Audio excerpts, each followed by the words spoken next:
Judge, we have Mr. Pelosa at Okay. the seat. This case goes off the rails fast. You've got a defendant facing criminal charges and extradition, who immediately decides he doesn't want a lawyer not because he can't get one, but because he thinks he is one. What follows isn't just a legal hearing, it's a collision between courtroom procedure and sovereign citizen-style arguments about jurisdiction, corporate courts, and personal status. The judge knows exactly where this road leads, and from this moment forward, every question becomes less about guilt and more about whether this defendant understands the consequences of standing alone against the system. All right. I'll call State of Kansas versus Gary Michael Pelosa. Case numbers 26 CR 25 and 26 MR 19. And actually, that's an extradition issue. So we'll take up 26 CR 25 initially, and depending on how that gets resolved, then we'll proceed on to the extradition. So if counsel would state their appearances, please. Gary McGee on behalf of the state. Your Honor, Darren Patterson appear on behalf of Gary Pelosa. Mr. Pelosa does appear from the Butler County Detention Facility. Judge, I do have an announcement to make. I have met with Mr. Pelosa. We've discussed his case. During that discussion, he did make it clear he wanted to represent himself rather than have counsel. We discussed that at length, as well as he has then thought about it longer overnight. So we've had a breakout room. We discussed it again here today. And I can tell the court he does wish to represent himself and not have counsel. So based upon that, Judge, I'm asking the court to allow me withdraw. Okay, Mr. Pelosa, is that accurate? Yes, sir. I didn't know we weren't going to be in court today. I have motions here that I don't know how to get into court because the jail don't have mailing envelopes. I thought I was going to be in court so I can give it to your clerk. And I'm going to need to ask to push this maybe forward so I can find a way to get it into the court.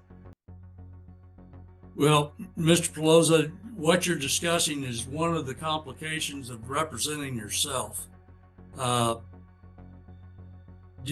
What's your educational background, sir?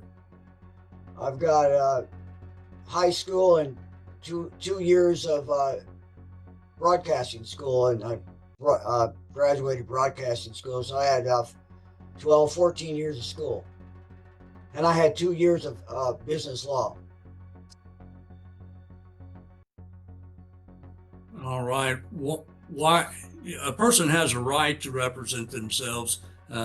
However, it is generally not considered to be a wise decision for most. Why is it you want to represent yourself as opposed to Mr. Patterson, who's an experienced attorney in this district? And well, I'm going to tell you, I've advocated for prisoners in federal prison, and I have personally have gotten out 9 federal inmates myself. Also, in conjunction. Well, generally, that's when somebody that's advocating for them is because they are a federal inmate of themselves. Is that correct? For you? No. It's okay. Not correct for me. Proceed. So I'm just asking if I can get some time forward to get these documents into the court record. Well, what's your experience in regards to filing motions and so forth? I have a lot of experience in it, sir. What is the nature of your motions at this juncture? A notice and demand. It's really a notice and demand. For? I got evidence to bring forward.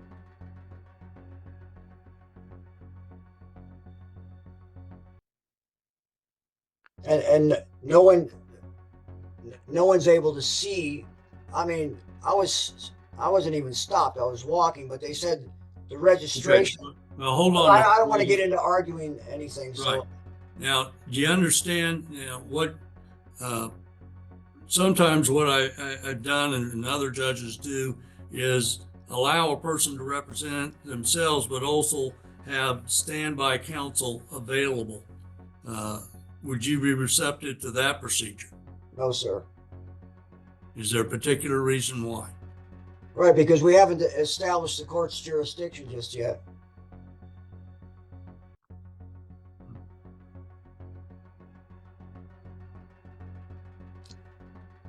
Sir, I'm one of the people, and I am the beneficiary for the defendant. You're a corporate judge, and that's a corporate attorney, and I'm one of the private people of this country. So I want to represent myself. All right. Mr. Pelosa, are you going to be requesting a trial to a jury? Yes, I will. Is that one of your written motions that you have? No. Okay, in Kansas, on a misdemeanor, law requires a person to file a written request for a jury trial. Again, on a misdemeanor offense, you're certainly entitled to that. But we said some earlier, and it looks like, well, we've got the next jury trial date is going to be February 25th. Are you going to be available and ready to go by that date? That's just a couple of weeks away, sir. Well, I want discovery. I want the video of the officer's cam, and that's evidence in itself. Well, and I understand that, and a certain amount of discovery is appropriate.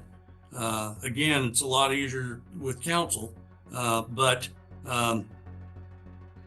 sir, if you're okay, I'm going to set this matter for trial. The next date after February 28th is going to be in April the 8th at 9. So you could end up, remaining in jail for a good period of time. Is why I'm bringing these things up.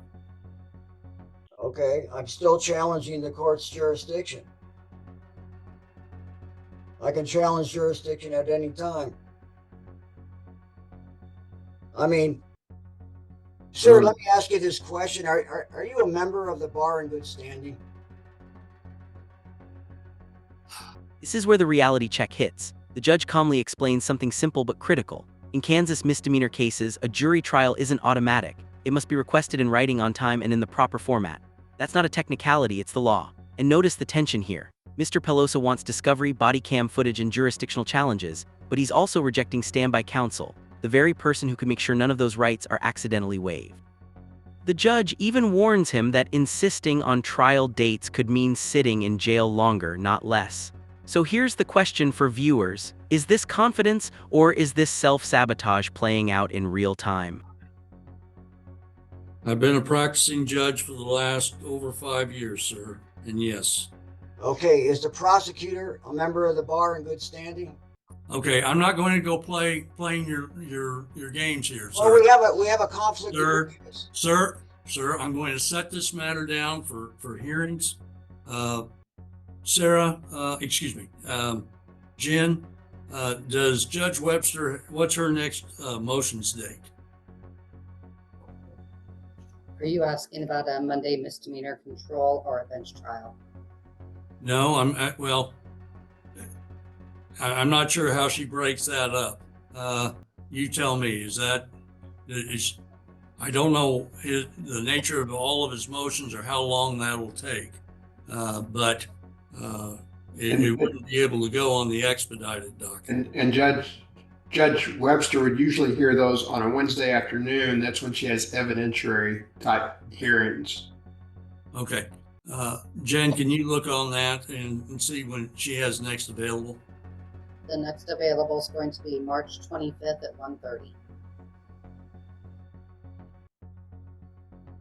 March 25th at 1:30. So, Mr. Pelosa, at this time, I'm going to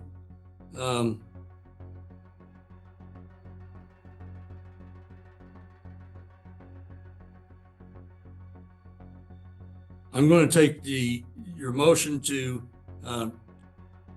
represent yourself under advisement. I'm going to permit you to file your motions and not have Mr. Patterson do anything on that, but you need to get your motions on file. And that is one of the issues that, frankly, there's a lot of questions that, and I don't have those in front of me in regards to a pro se defendant. But we'll set that on that March, is that March 25th at 1:30?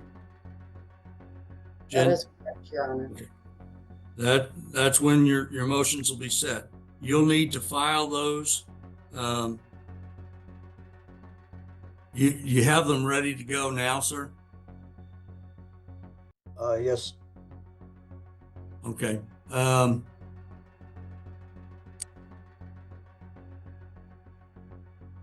want those on file by March 5. How do I get them to you? Well, I'm not going to explain Okay. how you have to do things. Okay. You know, you say you know how to do all this stuff. Huh. I cannot advise you how to proceed on your case. I'm not asking for advisement. Yeah, you are. You're asking for procedural questions in regards to how to do it, and the court can't hold your hand and do that.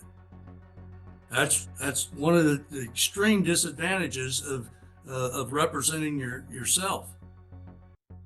So, I'm judge will take those up at that time and make her decision in regards to Mr.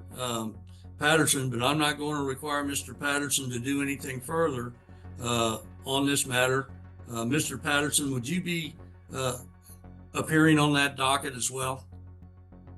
Not normally, Judge, but I did put it down. If you are ordering that I continue as standby, at least for now, I put it down. I would ask that you be there as standby right now. I reject that. I reject that. I know you do, and you'll get a full hearing on it. But today's not the day on that. That was not scheduled for today. So March the 25th at 1:30. That is in regards to 26 CR 25. All right. Moving on then to the 26 MR 19. Mr. Patterson, are you appointed on that case as well?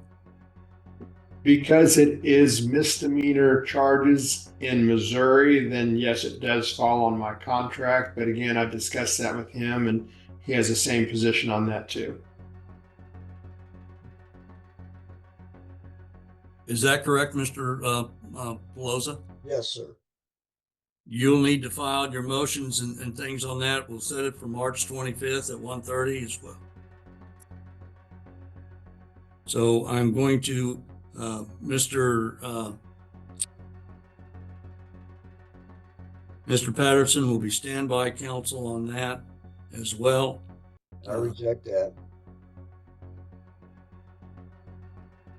If he wants to take the consequences of it, let him so. If not, then he needs to go. He's not asking for that, sir. I'm ordering it.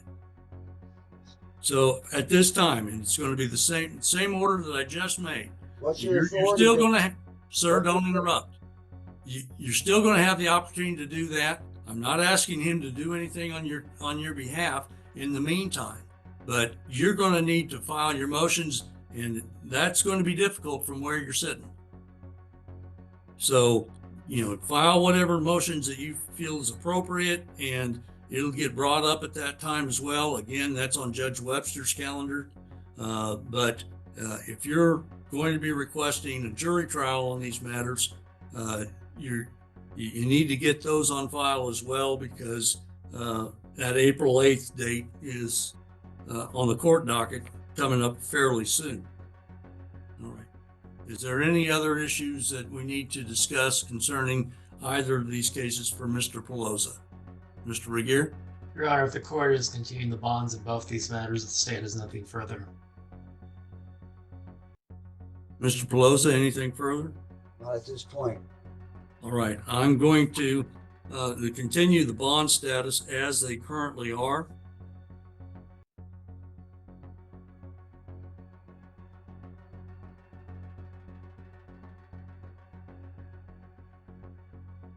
Mr. Pelosa, if you do make bond, you are ordered to appear before the court on that March 25th date at 1:30. You're to be there at the courthouse. If it's a Zoom hearing, then they'll do it through court security, but you are to be present at that time. You understand? What if I'm in another county extradited and I'm still in jail? So That's another matter. I said if you were released, if you've made bond on your various cases, then and are released, that's the order. If you're in custody, typically these matters you take care of the local matters here that you're charged with, and deal with that, and then before a person is extradited. But so that's going to make a complication for you, perhaps, but that's your choice. So if I may ask, the 26 CR 25 case, what is the 26 MR 19 case? That's the extradition case. Okay.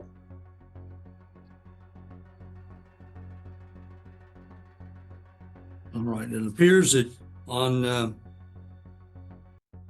26th case, the bond is set at 10,000 cash assurity. So that'll continue to be the bond with the conditions that I just noted. Anything further concerning Mr. Pelosa? Not from the state, Your Honor.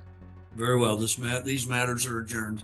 Mr. Pelosa can be returned to lockup. Thank you.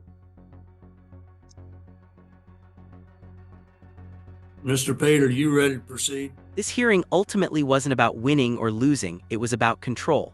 The judge allowed Mr. Pelosa to file motions, preserved his right to argue jurisdiction, and even delayed a final ruling on self-representation.